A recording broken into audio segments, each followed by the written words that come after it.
Bueno, muchísimas gracias. Muy buenas tardes a todos y todas que han tenido pues la gentileza de participar en este magno evento. Felicitar al equipo organizador y desde la misma manera pues invitarles a ustedes a seguir promoviendo este tipo de actividades que pues nos permite desde varias aristas, sobre todo generar un diálogo con un contenido académico y con un contenido científico que nos permita actualizarnos y también comprender la dinámica del mundo, ¿sí?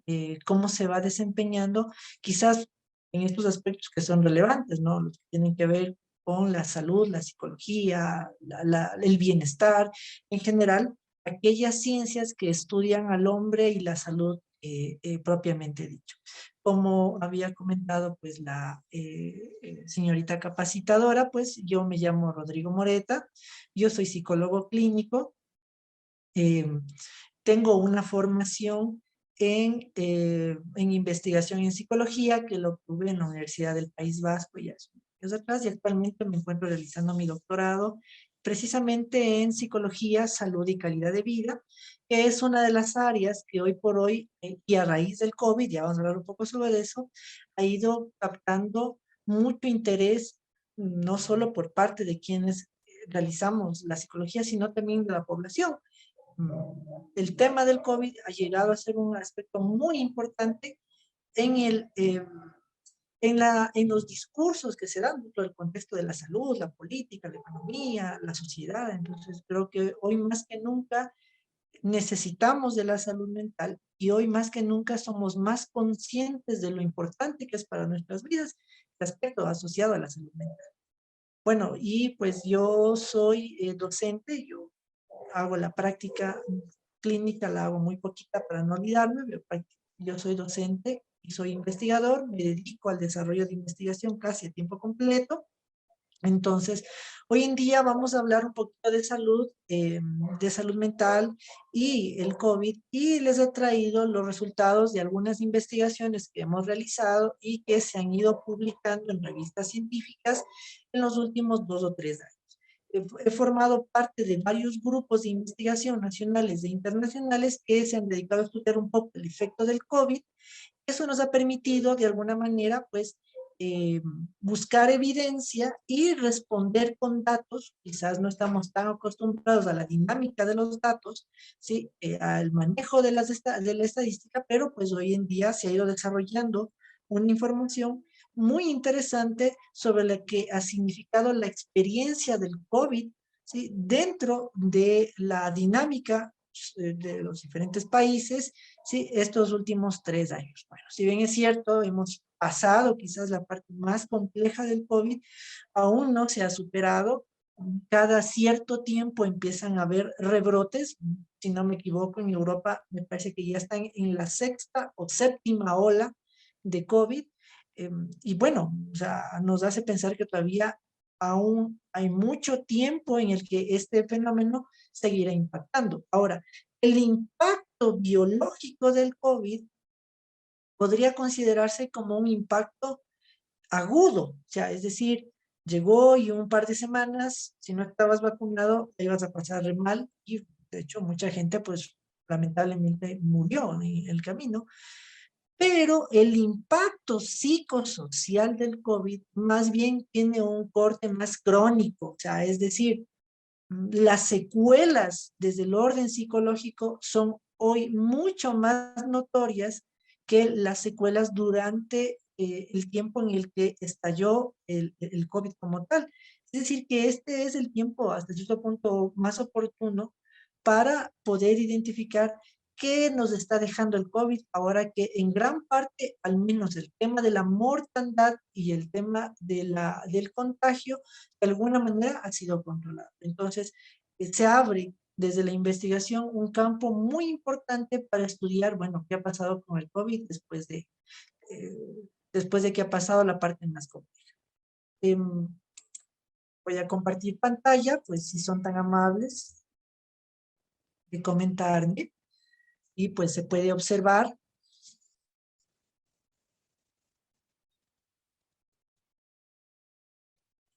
Sí, doctor. Ok, muchísimas gracias. Esto forma parte, esto que les voy a hablar, hoy día voy a hablar sobre dos resultados que hemos hecho nosotros a lo largo eh, de unos estudios que hemos manejado en estos últimos años, sobre todo el tema del COVID y la salud mental en América del Sur, considerando que hemos sido un continente pandémico, en este caso me voy a enfocar en el miedo al COVID como una respuesta psicológica, ¿sí? Y qué impacto ha tenido en la salud mental. Entonces, basado en este criterio, la idea también es clarificar con algunos ejemplos qué es lo que ha venido pasando en el transcurso de estos años. Yo soy docente universitario, pues si de pronto necesitan aclarar algún término, pues levantan la mano o alguna cosa, o al final podemos pues aclarar algún tema que sea importante en ese sentido. Bueno, para nadie de nosotros nos es oculto el impacto que de alguna manera, ¿sí? De alguna manera ha tenido el COVID en el mundo. Vamos a ir desde un punto de vista macro, ¿sí? Más o menos en los primeros meses en los que surgió el COVID, ¿sí? Y empezaron a ver las primeras muertes, eso es como que la tasa de contagio era fuerte, ¿sí? Era muy alta, ¿sí? Y que su tasa de mortalidad, si bien es cierto, no es el equivalente a otro tipo de enfermedades cuya tasa de mortalidad es más alta, por poner un ejemplo, pues la viruela o pues, el ébola o inclusive la misma gripe, el hecho de que tenga de que el COVID tenga, porque lo sigue teniendo, un fácil contagio, ha hecho que, aunque la tasa de mortalidad sea relativamente baja, al principio estaba rondando más o menos el 7%, hoy, gracias a las vacunas, ha caído esa tasa de mortalidad. Entonces, el hecho de que haya sido, aunque la tasa de mortalidad sea baja, su contagio a nivel mundial hace que, aunque ese número sea tan pequeñito, en la cantidad de personas que representa, pues ha puesto en un dilema al mundo entero, ¿no? Entonces, muchos países, sobre todo los países de Latinoamérica, se han visto fuertemente presionados porque obviamente sus sistemas de atención sanitaria simplemente no han estado preparados para, o sea, ningún país ha estado preparado para una pandemia de tal magnitud, ¿sí?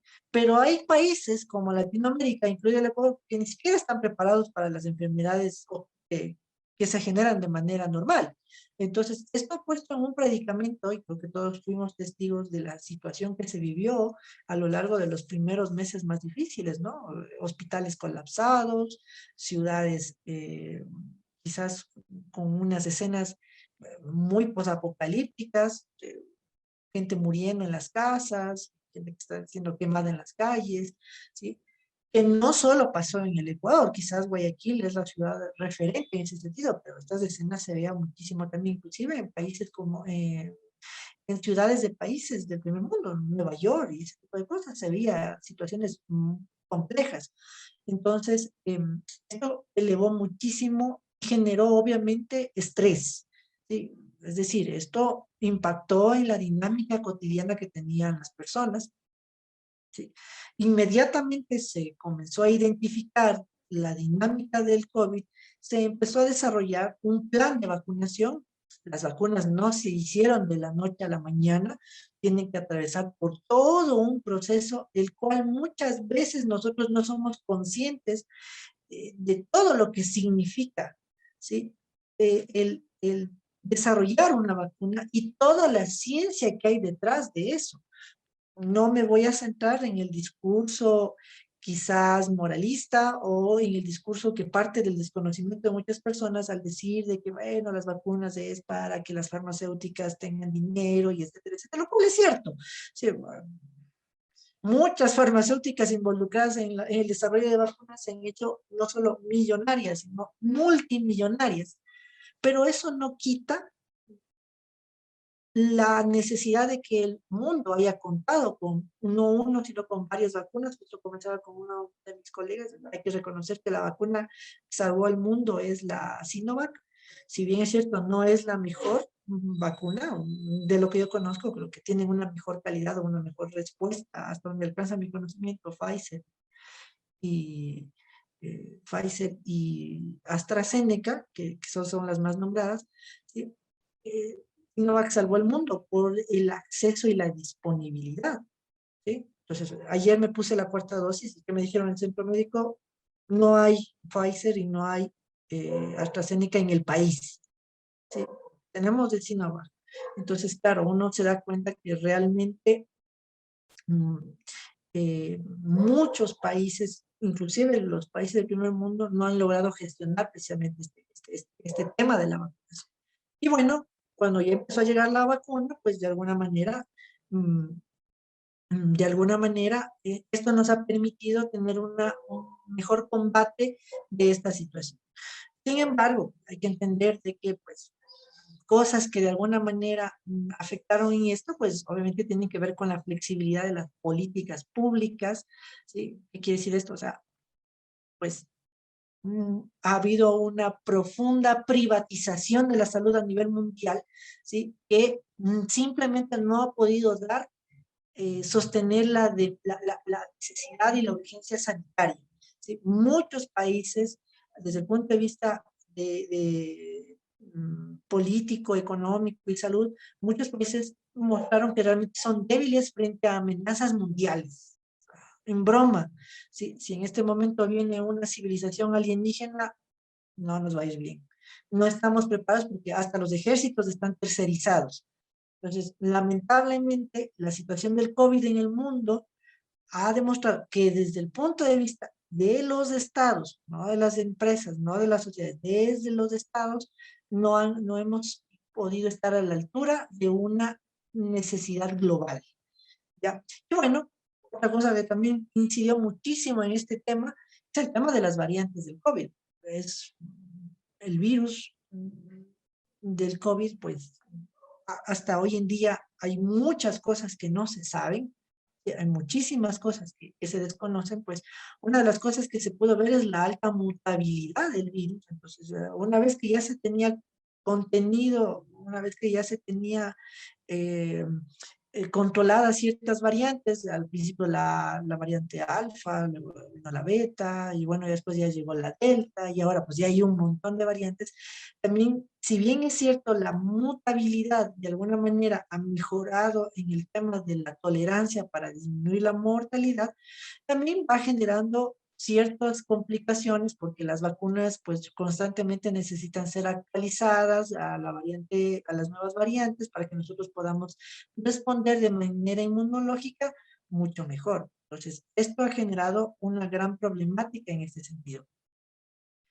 Hay también una cosa que es interesante, que solo veo muchísimo desde la investigación, es que una experiencia similar al COVID-19 que haya experimentado la humanidad, pues no es reciente, ¿sí? Es decir, tenemos la experiencia de lo que se conocía de la mal llamada gripe española, que no surgió en España, sino surgieron en Estados Unidos, ¿sí? En donde se habló de una pandemia a nivel global. Eso pasó hace casi 100 años, ¿sí? Después de esa pandemia, ¿sí? Eh, pues creo que no aprendió el mundo realmente frente a esas cosas y claro, con el tiempo hay cosas que se olvidan.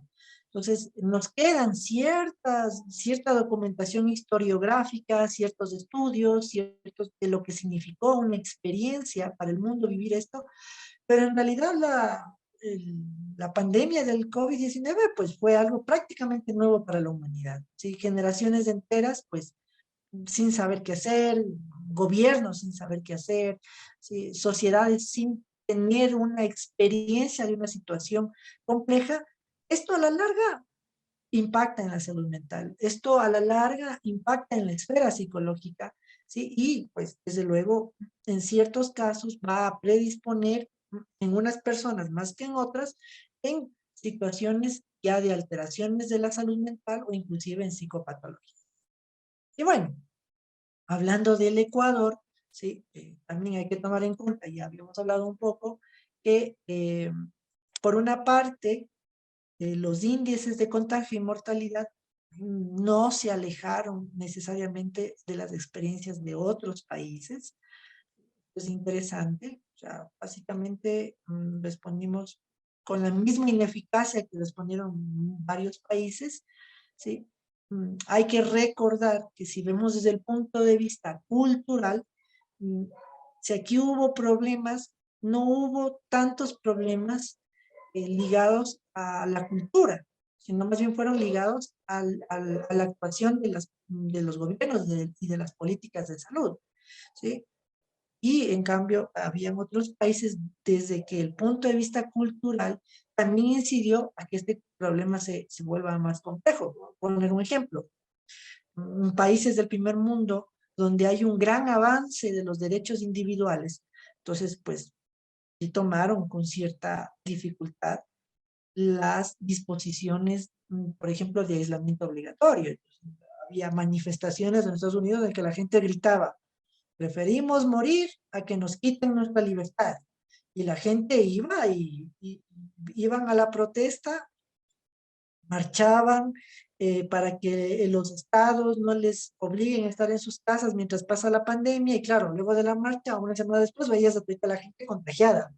¿Sí? Entonces, ahí sí era muy interesante ver el factor cultural de cómo frente a una amenaza global tampoco las sociedades estaban preparadas. Entonces, de hecho, no sé si han visto las noticias recientemente, el primer ministro del Reino Unido, Boris Johnson, me parece que se llama el señor, ha tenido que dimitir porque el señor, siendo primera autoridad, pues participó no de una, sino de varias fiestas durante el confinamiento. Entonces, si la primera autoridad no es respetuosa de estos procesos, bueno, ¿qué se puede esperar también del ciudadano común? Algo muy interesante en ese sentido. O sea, hay que recordar y reconocer que hay países, sobre todo los de América Latina, que no pudieron responder adecuadamente por esa debilidad del Estado, por esa falta de políticas públicas, por esa falta de atención sanitaria que no está bien sistematizada, ¿sí? Y que hasta cierto punto el factor cultural de alguna manera sí nos protegió, ¿sí? No digo que hayamos sido tremendamente disciplinados,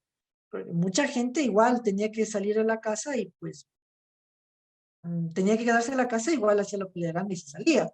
Pero quizás la respuesta a las medidas sociosanitarias, hasta cierto punto de vista, desde el punto de vista cultural, pudieron ser mucho mejores.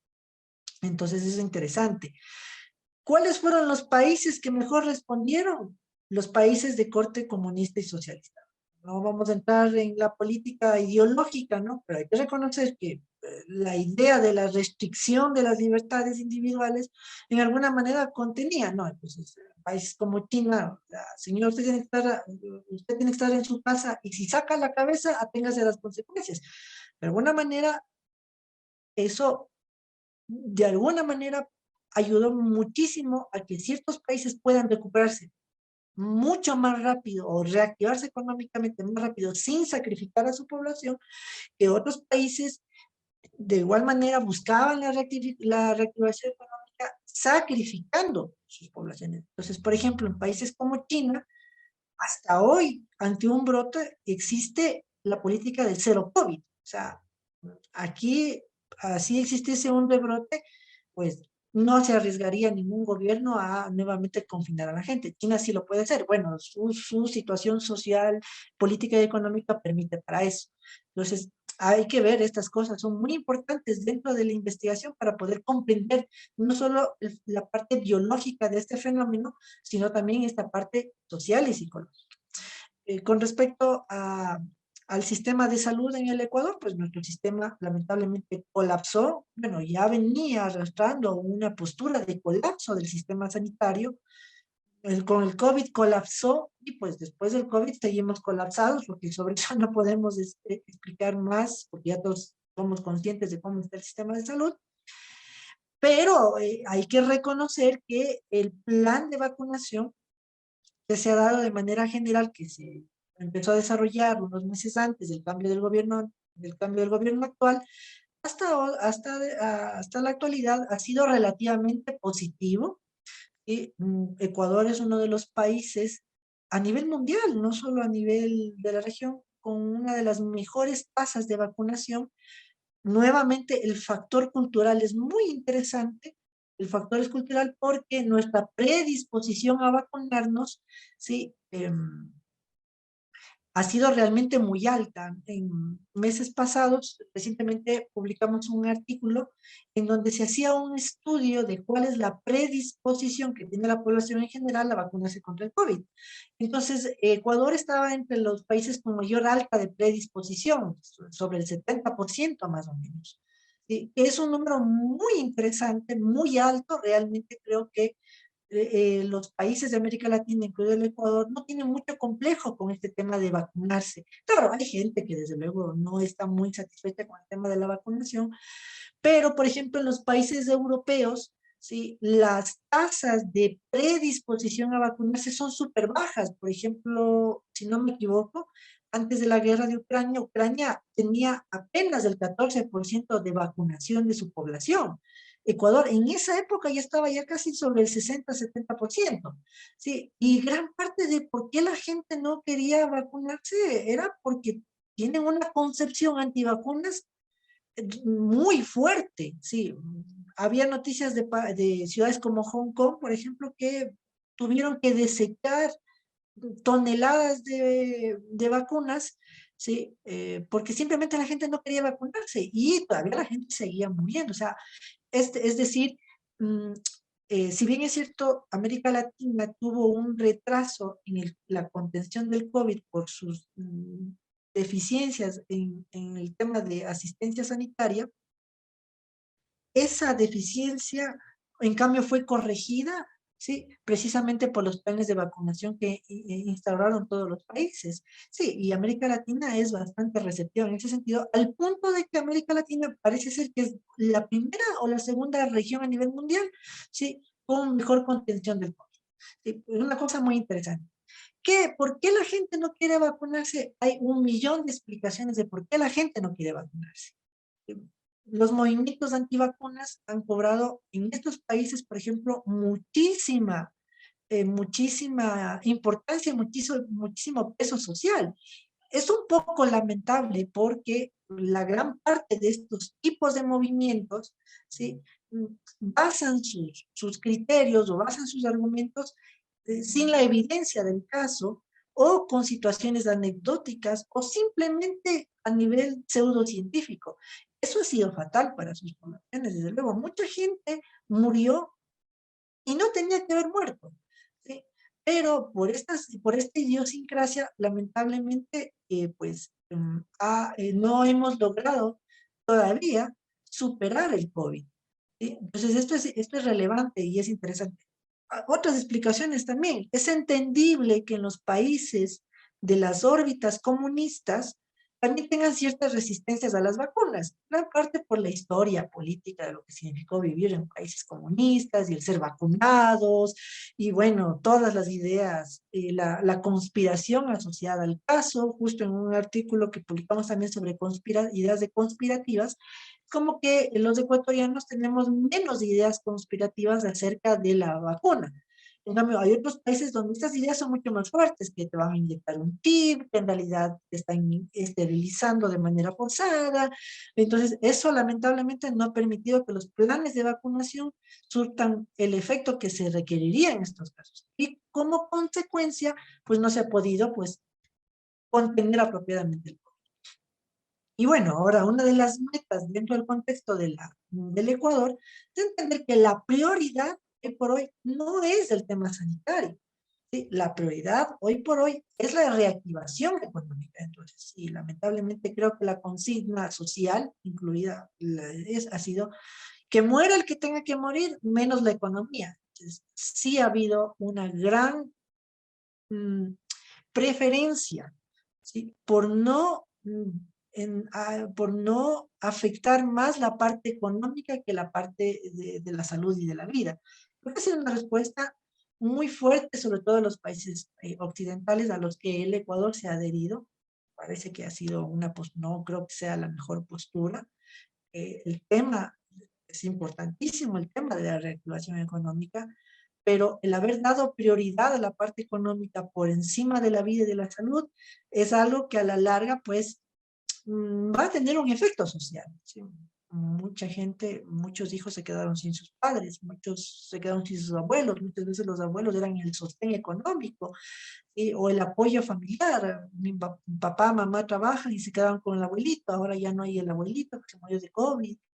Entonces, creo que el tema de la reactivación económica es algo que, si bien es cierto, sigue siendo importante, mm, sí, sí a la larga termina generando un impacto mucho mayor de lo que hubiera podido hacer tomando otro tipo de medidas, pensando en la salud y en la condición sanitaria. No soy economista, no puedo decir cómo se hubiera hecho eso, pero entiendo de que muchos países se endeudaron. O sea, muchos países se endeudaron y tienen hoy día unas deudas, una deuda nacional mucho más alta. ¿Sí? Ecuador prefirió pagar las deudas. Creo que es una cosa súper loca. ¿Sí? Y como psicólogos, pues no solo vemos la parte psicológica, sabemos que la parte social, sabemos que la parte económica, sabemos que la parte histórica tiene un impacto en la salud mental. Nos corresponde también analizar estas variables que a veces no parecen ser tan relevantes a la hora de hablar acerca de la salud mental. Como decía nuestra anfitriona, pues creo que de salud mental no se ha hablado mucho, entonces quisiera decir dos cosas que son importantes acerca de la salud mental. Primero, desde la OMS entendemos por salud mental no solo a esos elementos asociados a la falta de la enfermedad como tal, es decir, salud no solo es ser asintomático, ¿sí? Sino que también significa eh, tener esa capacidad de vivir un estado de plenitud alta, ¿sí? Y de bienestar a nivel biopsicosocial. Entonces entendemos eso por salud. ¿Sí? No solo que no tengo enfermedades, sino que vivo con plenitud mi vida. ¿Sí? Emocionalmente me siento bien, cognitivamente estoy funcional, ¿sí? Socialmente respondo en función de lo que me corresponde.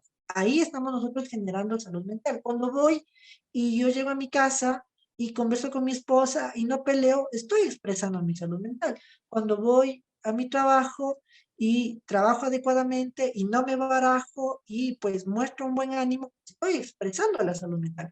Cuando voy a la universidad o al colegio, a la escuela y atiendo clases y hago los deberes pues y no me hago el loco y no hago bullying, estoy generando salud mental. Entonces la salud mental es el poder tener ese espacio de plenitud y de bienestar en las esferas biológicas, psicológicas y sociales. ¿Esto qué significa? Es muy importante porque la salud mental no solo es un concepto, mm, no solo es un concepto subjetivo, sino que también es un concepto que se basa en criterios que son medibles. Entonces, ¿qué se entiende por salud mental? Se entiende por salud mental esa capacidad en la que yo tolero el estrés diario de la vida. Sí, no, no se puede decir, no, no, para mí la salud mental es que no hay estrés. Eso es una concepción absurda. ¿Sí? Es entendible que la vida de por sí va a tener sus elementos de estrés y la salud mental es la manera en que yo tolero ese estrés y no enfermo en el camino. Sí, por eso es importante el tema por eso es importante el aprender a desarrollar tolerancia al estrés. En el COVID, sí, mucha gente dejó de salir de sus casas y eso ya le generó un nivel de estrés fuertísimo porque no estaban acostumbrados a estar tranquilos metidos en la casa. Mucha gente dejó de salir, ¿sí? Y perdió esa capacidad. Es más, se enfermó cuando lo sano es que no, pues, ¿qué habría de problema en que no salgas un tiempo? No va a ser así toda la vida. A mucha gente eso significó un estrés superior. ¿Por qué? Porque no están acostumbrados a estar en la casa, porque a lo mejor en la casa ahí está, no les agrada estar con los hijos, no les agrada estar con el esposo, con la esposa, o a lo mejor la casa tiene una cierta situación que le hace conflictiva la convivencia y ya eso generó un nivel de estrés que de a poco empezó a mermar en la salud mental. Otro elemento interesante de la salud mental tiene que ver con esa capacidad que nosotros tenemos de la autovigilancia, o sea, es decir, estamos sanos cuando somos conscientes de nuestro comportamiento, de nuestros hábitos y cuando podemos contener aquellas cosas. Muchas alteraciones de la salud mental suceden cuando hemos perdido esta capacidad de ser conscientes de nuestros actos. Y no solo ser conscientes, sino saber contener. Mucha gente reconoce que es celotípica y no puede contener los celos. Entonces, reconocer, sí, está bien, pero ya contener coger la respuesta celotípica, ya muchas personas no lo hacen. Entonces, ahí ya estamos teniendo problemas de salud mental. Una cosa que es importantísima, es un reflejo de la salud mental, es la productividad, ¿sí? Es la productividad, ¿sí? Expreso la salud mental cuando genero productividad. Hace unos años atrás decía alguien, no lo decía desde mala fe, pero lo decía desde una postura errática, desde luego, decía, más importante que un niño eh, que saque 10 en la escuela es que tenga buena salud mental. Le digo, le decía, no, es un error. Si el criterio de salud mental es productividad, un niño que no saca 10 está teniendo problemas de salud mental. ¿Por qué? Porque si el niño puede ver, sentir, escuchar, procesar, reflexionar, entonces debería sacar 10. ¿Sí? Es un problema cuando un niño no tiene buenas notas. ¿Sí? Es un problema de salud mental. Entonces decir, no, yo quiero que el niño tenga buenas notas, no me importan las buenas notas, sino que tenga, sea feliz. De alguna manera, nosotros ya estamos limitando, ¿sí?, el desarrollo adecuado de la salud mental de un niño. Y lo mismo pasa en un trabajo, porque forma parte de la salud mental en función de las actividades que me corresponden, en función de edad, grupo, contexto, saber rendir adecuadamente. Y finalmente, un criterio muy importante en la salud mental es esa capacidad de contribuir a la comunidad, esa capacidad de ser parte de la comunidad e inclusive de poder ser tolerante con la comunidad. Hace 2 semanas salimos, la semana pasada salimos de 3 semanas de paro nacional con un nivel de intolerancia a las demandas sociales de un sector de la sociedad que lo único que nos ha hecho reflejar es que el ecuatoriano en general, como promedio, tiene serios problemas de salud mental, precisamente por esa falta de contribución a la sociedad, por esa falta de solidaridad. ¿Sí? Entonces, muchas veces, sin presentar alteraciones o psicopatología, nosotros ya estamos teniendo problemas de salud mental. Claro, son predisposiciones, es decir, habrá gente que pues no desarrolla psicopatología y habrá otra gente que pues sí lo hará en función de estos elementos. Entonces, en ese sentido, ¿cuáles son los problemas en la salud mental asociados al COVID? Bueno, ya habíamos hablado, estamos hablando de una salud mental que está siendo presionada por un factor nuevo que nosotros no conocemos, en este caso el COVID. Nadie está. Yo tengo una abuela de 100 años, o sea, ella recuerda algo de la Segunda Guerra Mundial, ¿sí? Nadie ha vivido una situación del COVID. Nadie tiene no hay una memoria histórica de las experiencias, porque les decía, en la última pandemia fue hace más de 100 años, ¿sí? Entonces, obviamente una experiencia nueva, un fenómeno va a generar, ¿sí?, una afectación en su nivel de salud mental, ¿sí? A la vez pasaron otros elementos que sumaron la crisis sanitaria. ¿Qué quiere decir esto?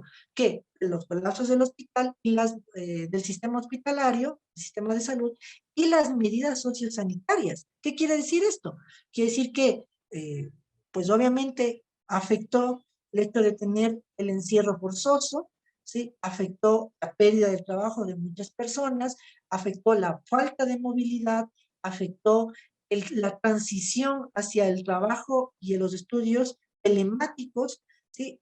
Afectó obviamente el aspecto económico, ¿sí? Porque a nosotros, por ejemplo, tuvimos una temporada en que nos reducieron el sueldo para no despedirnos, todo el mundo tuvo que sacrificar, mucha gente, como decía, pues, se quedó inclusive sin trabajo, con muchas deudas, y obviamente la crisis social, dejamos de compartir con las personas, dejamos de compartir, dejamos de interactuar, perdimos habilidades sociales.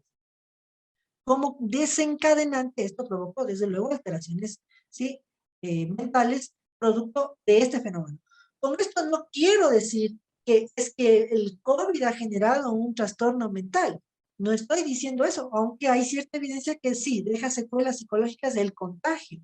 Estoy diciendo que el fenómeno del COVID, ¿sí?, tanto la enfermedad como las medidas y el cambio de la sociedad ha sido un factor de riesgo que ha incidido en el aumento de la prevalencia de las alteraciones mentales. ¿Sí? En este aspecto, ¿cuáles han sido los principales factores psicológicos que están asociados a los problemas de la salud mental? Entonces, ¿qué era lo que afectaba a la gente y que todavía sigue afectando? Las cosas que afectaban, pues obviamente era el miedo al contagio. Y mucha gente, sobre todo aquella gente que desconocía o que percibió el tema del COVID, pues eso generó un mayor nivel de estrés. También frente a las personas que se contagiaron, frente al enfermo que yo vi, esto también despertó en mí un nivel de ansiedad fuerte, ¿sí? Aumentó el estrés, como ya nos decíamos, o sea, si ya teníamos cargado un conjunto de problemas, el estrés aumentó esos problemas, ese mayor número de cosas, e inclusive una de las cosas que más se dice que afectó es el tema del consumo de sustancias, la gente empezó a consumir más sustancias, ¿sí? ¿Qué es lo que se recoge a nivel qué es lo que se recoge a nivel de evidencias durante este tiempo en el que se desarrollaron los principales acontecimientos asociados al COVID? Ahora, ¿cuál es la importancia de estudiar el COVID desde el punto de vista de la psicología y desde el punto de vista de la salud? Hay que reconocer que no existen estudios previos. Yo entiendo que no hay estudios previos del COVID. Es que de manera general no hay estudios previos de estudiar la psicología y la salud mental en situaciones de este tipo, ¿sí? Asociados a pandemias. Existen ciertos estudios, por ejemplo, cuando hubo el brote del ébola en África Occidental, ¿sí? Cuando apareció pues esto del H1N1, ¿sí? Existen ciertos estudios que nos dan una idea de cómo ha sido la respuesta psicológica a la experiencia de pandemias, pero con con lo drástico, ¿sí? Con el tema de los confinamientos, con el tema de la saturación de los hospitales, con el tema de la crisis económica, con el tema, o sea, realmente no hay estudios. ¿Sí? Y es importante que se hayan que se hagan estos estudios primero para que quede evidencia para las futuras generaciones. Lo que nos ha enseñado esto es que, al igual que pasa en las generaciones anteriores, no somos inmunes a una nueva posible aparición de un nuevo virus que pueda poner en jaque a la humanidad.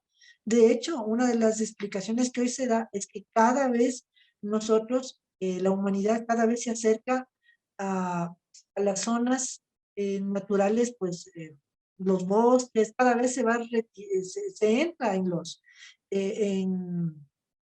en la zona donde existen los animales salvajes, ¿sí? Y esto va a propiciar la zoonosis, es decir, de cómo ciertos virus o ciertas enfermedades propias de los animales pasan a los hombres. Entonces, hay muchos estudios que dicen que, claro, la frontera urbana cada vez se va ampliando mucho más y esto tiene una incidencia con el aparecimiento de diferentes virus y variantes y nuevas enfermedades que son más bien propias de los humanos, que terminan saltando, propias de los animales, que terminan saltando a los seres humanos. Hoy ya estamos con la viruela del mono, y pues después de esto seguirán apareciendo más cosas. Entonces es importante, ¿sí? Para tener historia, para tener evidencia de lo que se vivía en el pasado, ¿sí? Y poder dar información para las futuras generaciones de qué es lo que hicimos, qué podemos hacer, qué funcionó, qué no funcionó. Y ahí es la importancia de este fenómeno. También pues es importante estudiar para conocer cómo se dio este proceso en nuestro contexto, ¿sí? Es saber cómo reaccionamos. Les contaba, América Latina, al menos en temas de vacunación, reaccionó bastante bien, ¿sí? Entonces eso da buenas señales de que si se quisiese implantar planes de vacunación para otras cosas, no depende tanto de la sociedad, a veces ya depende de las políticas sanitarias. Somos buenos en ese sentido. Eso es lo que nos deja la importancia de los estudios. Y bueno, es importante estudiar esto porque a partir de los resultados que encontramos hoy en día, se pueden realizar nuevas investigaciones, no solo en otras ciudades, sino en otros países y con otros elementos. Como les decía, la huella biológica del COVID mayoritariamente está pasando, pero la huella psicológica asociada al COVID la seguiremos viendo y probablemente durante un par de generaciones, por todas las secuelas que está dejando y que se puede observar. Por ejemplo, algo que se ha ido identificando es el mayor número de accidentalidad después de las etapas de confinamiento. Sí, es decir, no sé si se han percatado, pero hoy los conductores conducen peor que antes. Hoy hay más accidentes de tránsito, ¿Por qué? Porque se han perdido habilidades. Sí, hay una respuesta psicológica. Por ejemplo, la impulsividad ha aumentado en gran parte porque como no hubo una interacción social que de alguna manera eso pule, ¿sí? La respuesta y el comportamiento, ahora pues es como que estamos más desajustados que antes. Y esto es súper interesante para poder entender estos fenómenos.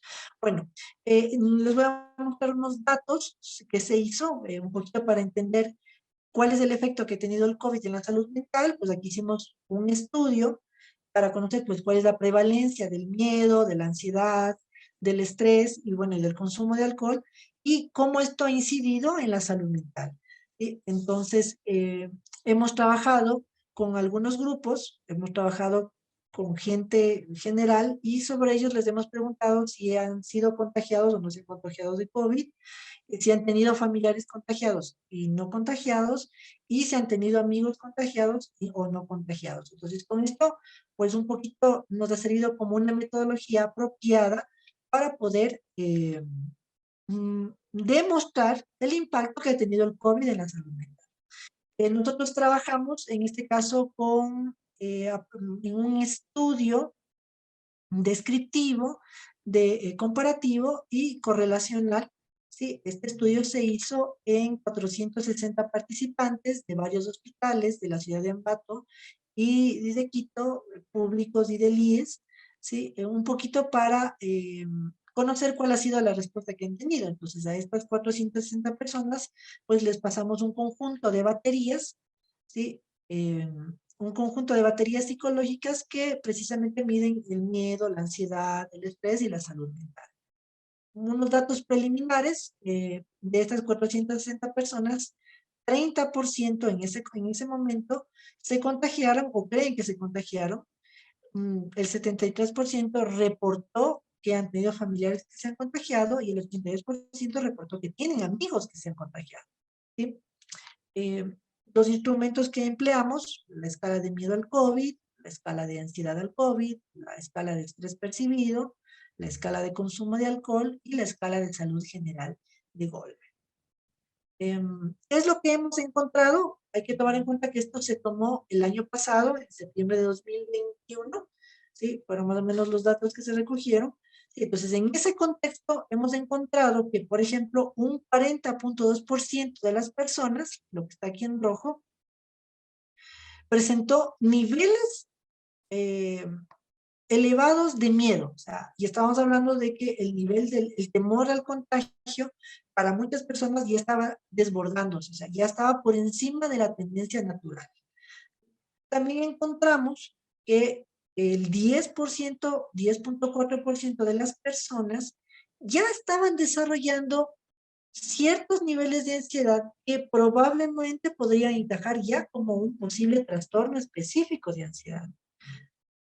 Un 22%, los 22.8 para ser exacto, ya tenían niveles de estrés que eran relativamente anormales, ¿sí? Y pues teníamos gente que ya tenía el 10%, un nivel de consumo, ¿sí? Relativamente superior a la tendencia habitual. Y también a nivel de percepción de salud, es decir, de una carga sintomatológica a nivel psicológico que puede generar algún tipo de psicopatología, ya en el 10%. O sea, todos estos casos, que son casos de riesgo, quiere decir que sus puntuaciones ya estaban por encima de los niveles que podríamos considerar tolerables, ¿ya? Aquí es interesante porque, por ejemplo, en términos de epidemiología, ¿sí? La tendencia de los trastornos mentales bordea más o menos entre el 4 y el 7%. Aquí encontramos 10%, o sea, es decir, o sea, frente a la estadística anterior, ¿sí? Aquí sí nos está diciendo que en este contexto parece ser que pues ha aumentado, ¿sí? Ha pasado del 7%, ha pasado al 10%. También tiene que ver el hecho que estamos trabajando con personas que ya buscaban asistencia hospitalaria, ¿sí? Eso también es interesante tomar en cuenta. Bueno, entonces, ¿qué es lo que hemos encontrado? Pues aquí, ¿qué es lo que hicimos? Dividimos a la muestra en dos grupos, ¿sí? entre aquellos que se han contagiado y aquellos que no se han contagiado, y hemos visto las puntuaciones que han sacado en sus diferentes niveles. ¿Y qué hemos encontrado? Esto es muy interesante. Las personas que se contagiaron, ¿sí?, tienen un nivel de miedo al COVID, ¿sí?, mucho menor que las personas que no se contagiaron. O sea, es decir, que ya la gente que se contagió, de por sí, ya se le fue el miedo. Lo que pasa es que eso también es un poco, eso es un poco erróneo, porque eso quiere decir que no hemos aprendido nada después del COVID. Y de hecho la evidencia dice que no hemos aprendido nada después del COVID. O sea, que si es que viene otra enfermedad, no es que nos queda el miedo de me cuidaré para que no me contagie. Muy probablemente la gente seguirá siendo descuidada como lo ha venido siendo en muchos casos. Entonces, es decir que de cierta manera el COVID sí fue un mecanismo de protección. Es decir, mientras existía, mientras no te contagiabas, tu nivel de miedo y por tanto de protección de tu propia salud estaba mucho más alta que cuando ya te contagiaste. ¿Sí? Y esto nos dice la estadística. Qué interesante es eso. Otra cosa que también notamos es que las personas que se contagiaron, en cambio, desarrollaron más síntomas psicosomáticos que aquellas personas que no se contagiaron. Entonces aquí podemos ver que el puntaje que obtuvieron de media, ¿sí?, es mucho más alto que el puntaje que obtuvieron acá el grupo que no se contagió. O sea, es decir que el hecho de haber tenido COVID, ¿sí?, fue un factor de riesgo para desarrollar especialmente trastornos somáticos. Y de hecho mucha gente comentaba eso, que después del COVID se quedaban con cierta sintomatología, dolores de cabeza, zumbidos en el oído, ¿cómo se llama? Ciertos dolores de origen somático, eh, mucha gente reportaba inclusive problemas de visión, que no tienen que ver con un origen biológico, sino con una etiología más bien de tipo psicológico, o sea, es una huella que queda. ¿Sí? Entonces, muy interesante en este aspecto, y a través de esto vemos cómo ha ido impactando el COVID, ¿sí?, en las diferentes características de la población. Acá tenemos otro análisis, he puesto en rojo para que puedan ver lo más importante. Aquí, en cambio, a estos 460 preguntamos, o hicimos dos grupos, entre aquellos que vieron a familiares que se contagiaron y aquellos que vieron a familiares que no se contagiaron.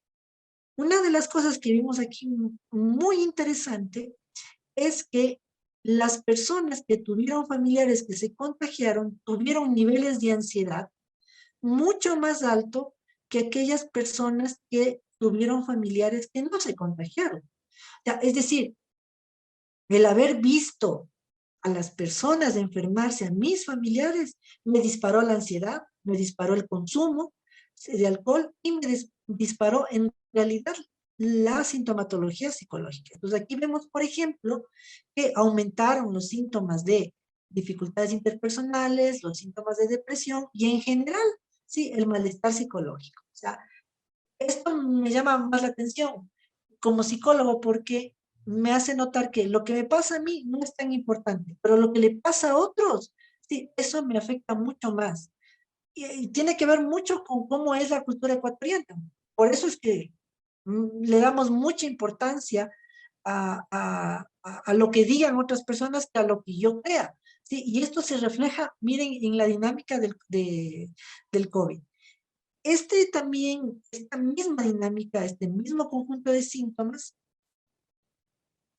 eh, son bastante similares, ¿sí? Entre, igual, de los 460, comparamos a aquellos que tuvieron amigos que se contagiaron versus amigos que no se contagiaron. Y tenemos más o menos una misma dinámica, es decir, el haber visto a mis amigos contagiados me elevó la ansiedad, me elevó el estrés, me elevó el consumo y ciertos síntomas psicosomáticos, especialmente de las dificultades interpersonales, ciertos síntomas de la salud mental, perdón, sí, que el haber tenido amigos que no se contagiaron o no haberme enterado que se han contagiado. Entonces, esto refuerza mucho una lección que nos deja, es que la gente desarrolla más problemas en la salud mental asociada al COVID, viendo a otros enfermarse que a mí mismo enfermarme.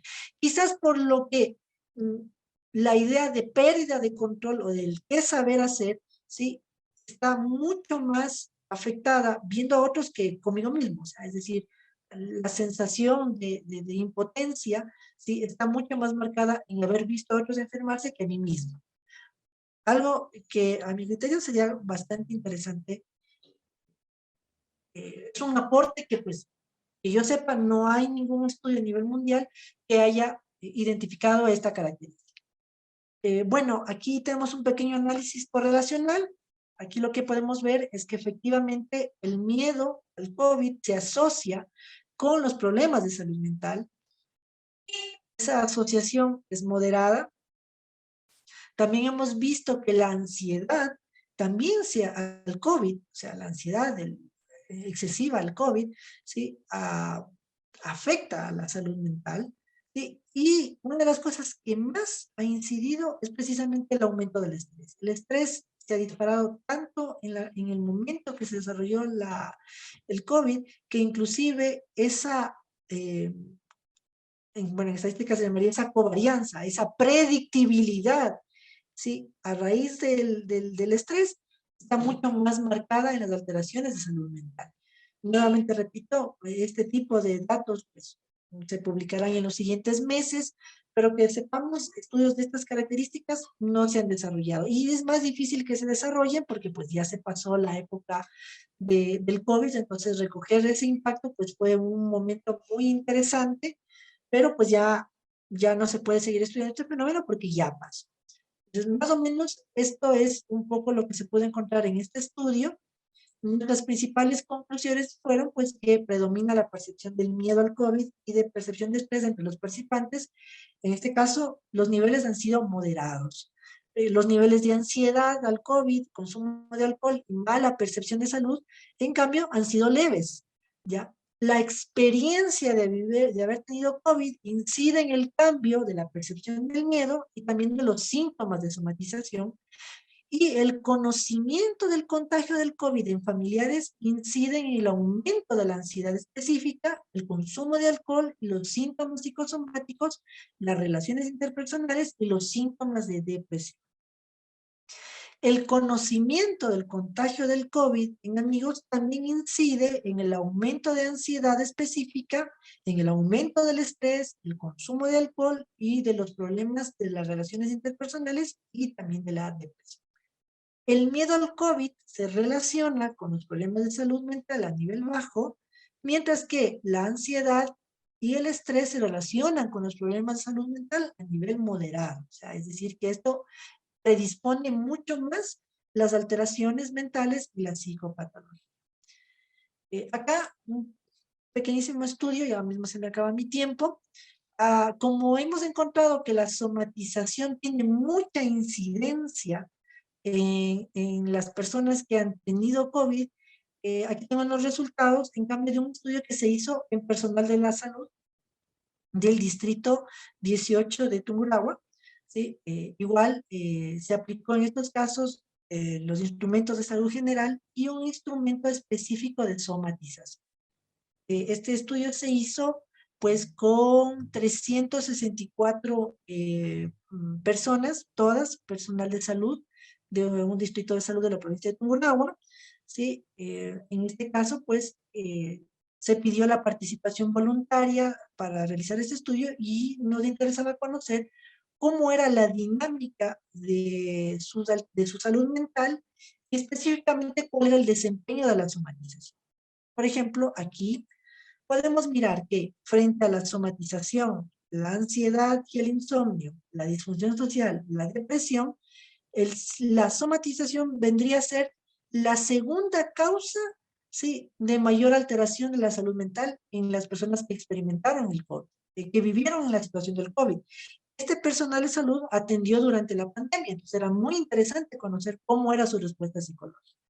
Encontramos que la disfunción social, la pérdida de habilidades sociales, fueron los elementos que más afectaron en la salud mental, que estuvieron más presentes, seguidos de la somatización, eh, la ansiedad y muy por debajo, la depresión. En el caso de la somatización, ¿cuáles han sido los síntomas somáticos o psicosomáticos que más han incidido? Los que más han incidido han sido los síntomas asociados al dolor. Por ejemplo, el dolor de cabeza, el dolor muscular y el dolor lumbar. Cabe recordar que los síntomas somáticos se refieren a que su etiopatogenia, ¿sí?, es de origen psicológica, no de origen física. ¿Sí? Entonces, lo que más hemos visto, o los síntomas que más han resaltado, han sido los asociados al dolor.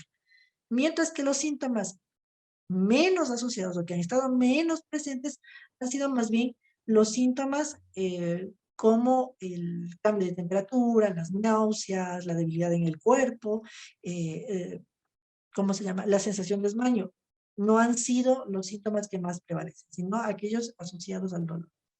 Y una estadística interesante, igual lo que habíamos visto, es decir, que se notan diferencias estadísticamente significativas entre aquellos que se han contagiado versus los que no se han contagiado, ¿sí? Es decir, se les dispara la somatización, ¿sí? Igual, aquellos que han visto familiares contagiados versus no contagiados, aumenta los síntomas de somatización y se dispara también en aquellos que han visto amigos fallecidos por el COVID, ¿sí? Es decir, que nuevamente, ¿sí?, el haber visto a la gente contagiarse o el haber visto morir a la gente, de alguna manera ha afectado mucho más, ¿sí?, en las alteraciones de la salud mental que el haberlo experimentado. Esto nos deja también una importante lección con respecto al cuidado que debemos tener de la salud mental en el desempeño que nosotros hacemos en el contexto social. No, igual, un poquito de las conclusiones, hay una presencia significativa de sintomatología psicosomática del personal de salud del distrito 18D04 de Tungurahua. Eh, la somatización ocupa una de las principales causas de afectación psíquica entre estos participantes. La prevalencia de la sintomatología general en el caso de los trastornos psicosomáticos es baja, apenas el 3%, ¿sí? Pero es una causa con la que tienen que lidiar, obviamente, las personas a nivel diario, ¿sí? De manera general, ¿sí? Ya habíamos comentado, los síntomas psicosomáticos de los participantes están asociados al dolor físico, ¿sí? Y finalmente, la COVID o el COVID ha generado un impacto significativo en el personal con respecto al aumento de los síntomas psicosomáticos, ya que estos participantes expuestos a la enfermedad o las amistades y familiares han contribuido a que estos niveles aumenten, ¿sí? A diferencia de aquellos que no han sido expuestos a estas condiciones de contagio o de contagio de amigos y familiares.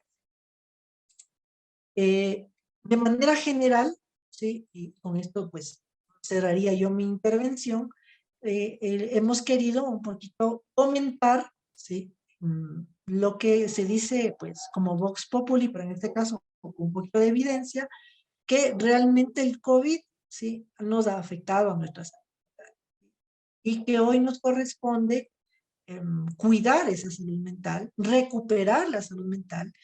Y más que todo, si sentimos que tenemos o que nos afecta o que le afecta a alguien, pues no perder el tiempo, ¿sí? Es entendible que hay una secuela del COVID, de la experiencia vivida en el COVID, que lo mejor es obviamente intervenirla, ¿sí? Lo mejor es trabajarla, ¿sí?, para precisamente superarla y continuar con nuestras vidas alcanzando una cierta normalidad, pero con un aprendizaje de la pandemia y del COVID. Y pues bueno, eso sería todo. Espero no haberme pasado el tiempo. Yo agradezco muchísimo esta oportunidad que me han brindado ustedes. Pues aquí tengo pues cualquier cosa, pues mi contacto, sí, pues también un poco el enlace donde ustedes pueden encontrar toda la información de las investigaciones que hemos realizado en el transcurso de estos años acerca de este fenómeno del COVID y la salud mental. Pues no sé si es que habrá tiempo de pronto por alguna pregunta, alguna duda o alguna inquietud que tengan. De mi parte, muchísimas gracias. Muchísimas gracias, doctor.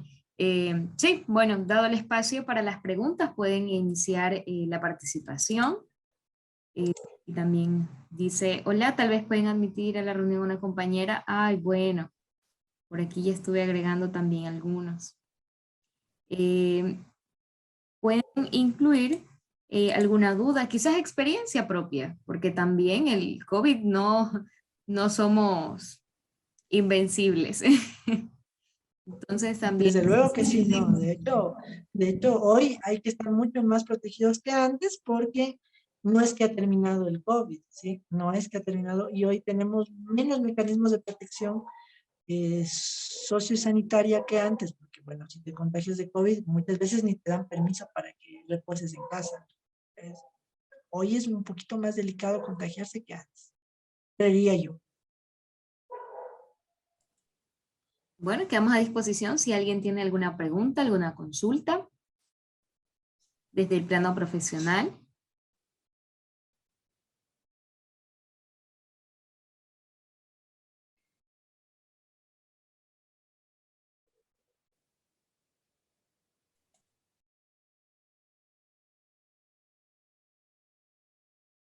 Bueno, Diana dice saludos y buenas noches. Ok, Diana, está bien. Igualmente saludos.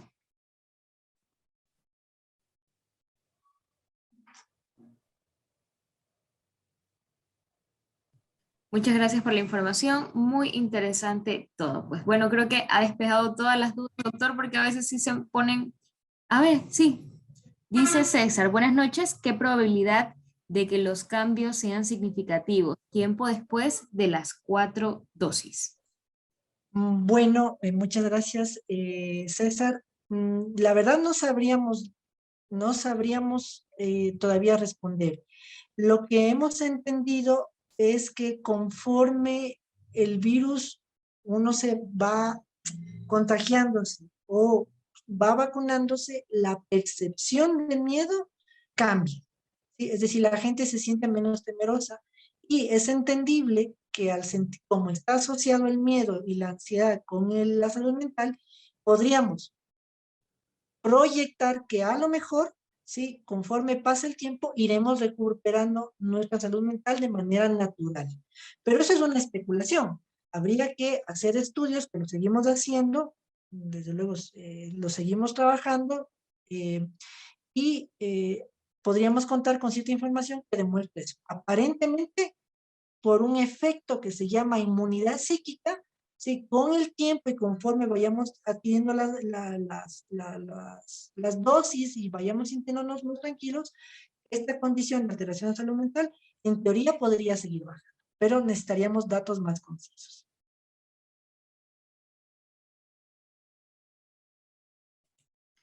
Diana Bravo dice, ¿podría contarnos un poco sobre el tema de la pérdida de habilidades sociales que encontró en el personal de salud?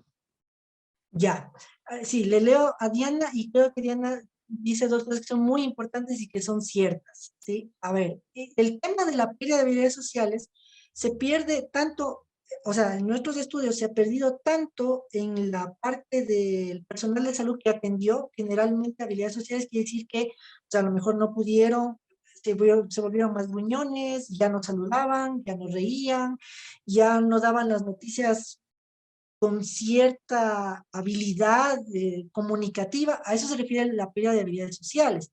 Por ejemplo, yo les ponía a mis alumnos el ejemplo que cuando uno ya no sabe qué hacer, abrazo, si abrazo, alguien me pone el puño, si pongo el puño, alguien me quiere dar el beso, si doy la mano, alguien me abraza, entonces es como que uno ya ha perdido esa capacidad de interactuar socialmente, a eso se refiere la pérdida de habilidades sociales. Y este nivel se ha perdido en el estudio, tanto a nivel de personal de la salud, también como en la población en general. Y como les decía, ahora, por ejemplo, los conductores son más locos, ahora te atropellan nomás, sí, ahora te lanzan el carro, es porque hemos perdido esas habilidades, esa facilidad de conectarnos socialmente y de saber interactuar adecuadamente. Y aquí me dice Diana también que eso lo perciben niños. Correcto, en la época de la pandemia, por ejemplo, yo he tenido muchos casos de niños que perdieron las habilidades comunicativas, es decir, hubo retraso del lenguaje. ¿Sí? Mucha gente vivía asustado. Yo tenía pacientes, inclusive tengo mi hermana, como una sobrina de 2 años, que la guagua ya pasaba los 2 años y no hablaba, ¿no? Mi hermana ya se volvía loca, que cómo va a ser posible que la guagua no hable. No hablaba porque no había función social, lo que decía Vygotsky, ¿no? Vygotsky decía que una de las funciones más importantes del lenguaje es la socialización. Por eso es que los niños perdieron esa habilidad porque no socializaban. Ya después que se volvió a la normalidad, aparentemente, ¡pum!, el lenguaje otra vez se recuperó. Ahora ya mi sobrina ya no se calla.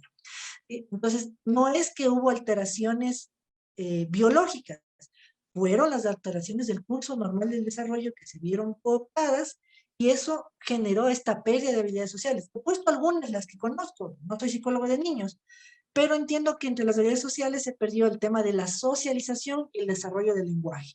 ¿Qué tenemos que hacer ahora? Los chicos tienen que ir a terapia, ¿sí? Terapia de lenguaje y tienen que hacer terapia, psicoterapia infantil, precisamente para recuperar esas habilidades. Y ojo, las habilidades sociales están muy relacionadas con el desempeño académico. Entonces, no nos extrañemos que el niño tenga al mismo tiempo pérdida de habilidades sociales y al mismo tiempo bajo rendimiento, porque están concatenadas las dos entre sí. Creo que tengo alguna otra pregunta. Sí, justamente César Román dice, si apareciera una nueva enfermedad o pandemia, ¿podría confirmar el miedo y la variable de somatización? Esa es una buena pregunta. No podría responderla, César. No podría responderla porque, a ver, en teoría yo creería que sí. Sobre todo si la pandemia termina siendo cercana. O sea, es decir, si Dios no quiera, no apareciera una pandemia en 5 o 10 años en el que todavía tenemos en la mente esto, pues a lo mejor sí, es un mecanismo natural y podríamos decir que es un mecanismo natural frente a todas las pandemias. Pero si hay una pandemia que pasa en 20, 30 o 100 años, pues no sabría responder exactamente si podríamos, si podríamos generar esa misma condición. Estos datos, como son de un estudio transversal, es decir, se recogieron en un momento y ahora, solo sirven para este contexto. No podríamos decir si esto servirá para el futuro, a menos que sigamos haciendo el seguimiento, sigamos, pues, continuemos analizando el desempeño a lo largo del tiempo y bueno, si aparece una pandemia, que sé yo, en el África, pues movilizarnos los investigadores y hacer estudios similares para contrastar y ver si esta respuesta es una respuesta generalizada a las pandemias o fue una respuesta particular. ¿Sí? O sea, a partir de esto, pues, parece que nos queda muchísimo por investigar en el campo de la salud mental. Hay otra pregunta, es Manuel Ojano, dice, buenas noches, ¿cómo explicar el comportamiento actual de los adolescentes frente a su conducta y aprovechamiento pese a que ya se regresó a clases presenciales? Bueno, Manuel, esa es una pregunta muy interesante. Yo creo que hay que entender una cosa. Esto a los jóvenes, a los niños especialmente, esto marcó de por vida. Hay que entender eso, o sea, marcó de por vida. La idea de normalidad hoy no es la idea de normalidad de antes de la pandemia. O sea, es decir, aquí hay un momento en el que hay que entender de que nuestros puntos de referencia ya no pueden ser los mismos de antes, porque muchos chicos, como habíamos hablado, perdieron ciertos tipos de habilidades. A ver, la mayoría lo que hizo es retrasarse sus habilidades sociales. Voy a poner un ejemplo de las habilidades sociales, que es lo que más sufren los adolescentes. Perdieron esto, se retrasó, ¿sí? Pero hay gente que ya perdió, ¿sí? O que le va a costar muchísimo recuperar. Y hay que entender que esta etapa, este momento, es un momento de transición. O sea, es un momento de transición en el que los estándares que nosotros aspiramos no pueden ser los referenciales de antes de la pandemia. O sea, es decir, si antes socializabas y ahora no socializas, no puedo pedirte que seas como antes. ¿Sí? Ahora me toca calibrar un nuevo tipo de estándares, entendiendo de que muy probablemente hay una huella psicológica producto de la pandemia. Hay mucha gente que pues le fue insignificante, pero hay mucha gente que perdieron a sus papás, a sus mamás, por ejemplo. Entonces, hay que entender que ya no se pueden manejar los mismos estándares. Por ejemplo, una de las cosas que pasó a nivel educativo, a los 2 años volvió mucha gente a la presencialidad. ¿Qué hicieron los profesores? O sea, desalmados, a tomarles los exámenes como que nunca hubiera habido pandemia. Es una locura. ¿Cómo se hizo eso? O sea, no se midió la situación. Sí, y simplemente quisimos hacer una negación, no haber vivido esta experiencia hacer como que ayer se daban las clases normales y ahora siguen siendo como antes. Eso ha sido un gran error y por eso también hemos visto que tienen los chicos un proceso de afectación en el rendimiento académico, porque el sistema educativo no ha sido compasivo con la condición del COVID. O sea, es decir, se tuvo que hacer primero nivelación, se tuvo que hacer adaptación curricular, hasta lo que yo sé de educación, ¿no? Ah, yo soy docente universitario, adaptación curricular y poco a poco, sí, ir recuperándoles sin que la parte del rendimiento, sin que la nota sea relevante, porque al menos de este primer año debe haber sido un año en el que vamos a tratar de nuevamente calentar el músculo intelectual hasta que se recuperen. Y ya cuando hayamos llegado a cierto nivel, ahí sí nuevamente volver a las notas. Entonces, ojo, si tenemos adolescentes que tienen problemas de rendimiento, sí, hay que entender, ahí la pregunta es, ¿quién es el que está mal? ¿El adolescente o el sistema educativo que ha hecho una negación del COVID? Sí, hay que tener mucho cuidado en ese sentido. Sí, es entendible que los adolescentes, sí, les va a costar, entonces hay que ser comprensivos con ese proceso. ¿De acuerdo? No sé si hay más preguntas, parecía que no había, pero bueno, hicieron unas muy buenas preguntas en ese sentido. Yo pues muy agradecido y cualquier cosa estamos a las órdenes. Así es, estimado Rodrigo, pues también quedamos a predisposición. Por lo general siempre les doy ese espacio para que puedan consultar cualquier cosa de forma ya profesional y personal con usted. Si tiene algún número al que puedan contactarlo, lo puede escribir en el chat para que en Claro que sí, caso de claro que sí. Bueno, mi número de teléfono es este, pues 0987-182703. Eh, si necesitan resultados de las investigaciones que hemos venido desarrollando, pues a las órdenes. Ustedes pueden googlear Rodrigo Moret Herrera, sí, y con mucho gusto, pues ahí les aparece, sobre todo si tienen dudas o inquietudes sobre los fenómenos que se han venido desarrollando a lo largo de la pandemia, en temas como la salud mental, eh, la predisposición a la vacuna, el estrés, la ansiedad y similares. Perfecto, listo, Rodrigo. Pues ahora le voy a compartir algo sumamente importante y es acerca de el, el- nuestra institución, pues capacitaciones, por cuanto a Carlos Rodrigo Moret Herrera, en mérito de su sólida formación académica y su compromiso en las ciencias de la salud que se han plasmado en avances de la psicología clínica e investigación impulsadas desde la práctica clínica y ejercicio de la docencia en la educación superior. El Consejo Académico, conforme con atribuciones que le confiere, le otorga el presente título honorífico de doctor honoris causa por dicha institución. Así que pues ya le estaremos haciendo llegar el, eh, el diploma, el certificado, para que pues usted también se integre a este grupo que hemos eh, trabajado en conjunto para abarcar estas temáticas sumamente importantes en el neurodesarrollo y la salud mental. Con esto, Muchísimas gracias. gracias a usted por ser parte también de los profesionales más importantes que va teniendo WENS en el transcurso de este congreso.